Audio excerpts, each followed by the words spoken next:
in the morning they get fed earlier. They know they're going to go off site. So then I feed them a little bit earlier. We get them ready. We load them up in the van. They go to the bathroom. You know, we're on our way. Usually most of our visits are 45 minutes to an hour away. How many visitors are you allow a day, like per horse or for the whole farm? If people don't want to, if they don't want to do therapy or they don't need therapy, but they want to come and visit, do they have to make an appointment and come and visit during certain times? We don't really do like tours or any of that kind of stuff, just because that's not, like, I am about educating and promoting, but it's not really, that's not really my thing. She likes working with the kids. Like, my thing is, you know, let's book your session if you want to come out. You know, atypical, we just teach them horse safety, how to put the halter on, how to lead the horse correctly, how to reprimand them correctly. You know, the last thing you want is a kid that has a little bit of anger issues to just start getting very angry at the horse because the horse isn't doing what they want. But so what we do is we teach them the correct way to work through that and how to ask the horse to do what they want in a nice way, a gentle way. You know, so most of the time it's just sessions that we do here. Right. 2 to 3 max, and usually if it's like tomorrow, for example, I have Caitlin, who was at the show, my little Down syndrome kiddo. She'll be here at 9 a.m. and then I have 2 kiddos that come together. They're a sibling pair. One has autism. And then how long does each child have with its horse? So I block out an hour. And per child. Yeah, and then so they get 30 to 45 minutes because I'm not like, you know, oh, come on, you got to hurry up. I try to make it, you know, at their pace. So that's kind of, you know. And what if a child comes and is excited but then is afraid of the horse? Then we don't force it. We work on other things. So like we have the chickens that we use. We teach the kids how to pick up the chickens correctly. We go over the body parts of the chicken. Oh, nice. How to set them down nicely. We go over, you know, the eggs, and because we have different breeds, so we go over the breeds and, you know, all that kind of stuff. And then if they don't want any animal, you know, involvement right now, then that's fine. We work on other things. We work on we have a creek. So we go down the creek, which helps them with balance. It helps them being more sure-footed. It helps them go through picking up their feet because there's sand in there, you know, and we find treasures. So we'll work on, like, I want you to find 5 big rocks. I want you to find 4 small rocks. Right. So then we'll go through and we'll find them. And then we'll sit and we'll go, okay, let's do some math. You know, so they're still interacting with me and here, but not so much with the animal. And that's that happens the first couple sessions with some kiddos. And I want to ask you, how did you personally get involved doing this therapy? Like me personally? Yeah. I grew up with my mom being a foster parent for 35 years. Right. She got me as a foster child, adopted me. I was adopted at birth. She was the first of many that I adopted. You said she was the first. 6 girls. Mm-hmm. Yeah, 6 girls. She was the first. But being that, how did you personally become or want to become involved in this kind of therapy for adults? Well, I started doing the courses at 14, and it helped me answer some of my questions for issues I was having. You know, being adopted, how come my biological family didn't want me? We all have those questions, all those kinds of things. So instead of getting into trouble and stuff and going that way, I got into horses and I started showing them and training and learning everything I could about them.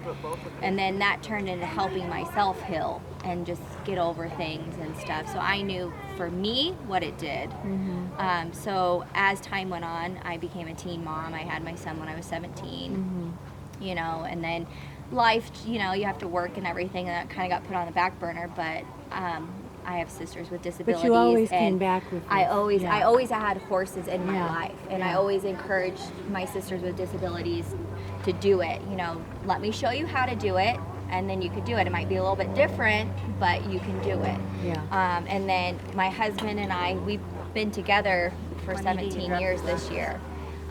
So through trial and error, and we're getting to a point where he could financially support us. Yeah. That gave me the freedom to be like, okay, kids are in school now. You know, I can still be like PTA mom and all that kind of stuff, but I can like actually kind of follow my dream a little bit because originally I wanted to be a vet. So that didn't work out. And that's expensive, schooling and everything. But you know what? This is the next best thing. Yeah. And you do your own hours and you're your own boss. So it's nice. I enjoy it. Like last year after our fundraising concert, I went and I did an off-site visit on a Sunday, which I typically don't do visits on Sundays because that's like our family day. But this in particular case was very, very special. She has been a follower and a supporter of our program, and then she actually came in need for needing our services. And she wound up, we visited her, and it was the best thing ever. And we played some of the videos from the concert, and it was amazing. She was so happy. And then, you know, she got her horse fixed, and then she wound up passing away 3 weeks later. What a tragedy. But to know that she got to smile and she got to have a horse, you know, like you being a horse person. Yeah. You know, they just do something for your soul and your heart, and I they started just at make 7, you warm and and I had happy. issues in my life too. You And know, the one thing I wanted to do was ride, and it took care of so much. Mm-hmm. And even today, I find all I want to do is get into nature and be with the horses and the animals, because that is the most healing thing in the world. It's just the most. Now, let me ask you, what is the whole purpose of dragging the boogie board alongside the pony?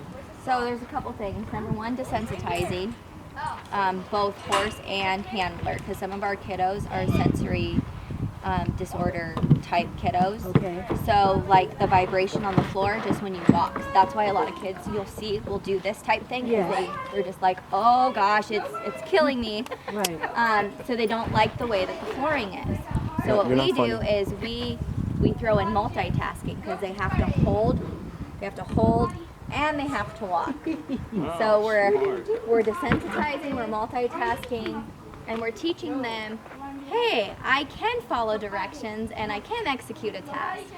So it's a lot in one. But that's just one thing. So like, for example, going over the platform bridge, that's to be able to lead the horse and acknowledge your depth perception, because a lot of kids with disabilities have sight issues. So being able to lead the horse up and down and communicate with the horse, because you're essentially leading the horse. You know, horses can see where they're going just fine, but we don't tell the kids that. We encourage them to build that relationship with the horse. Right. Yeah. So that's that, you know, going through the colored rings. It's a couple different things.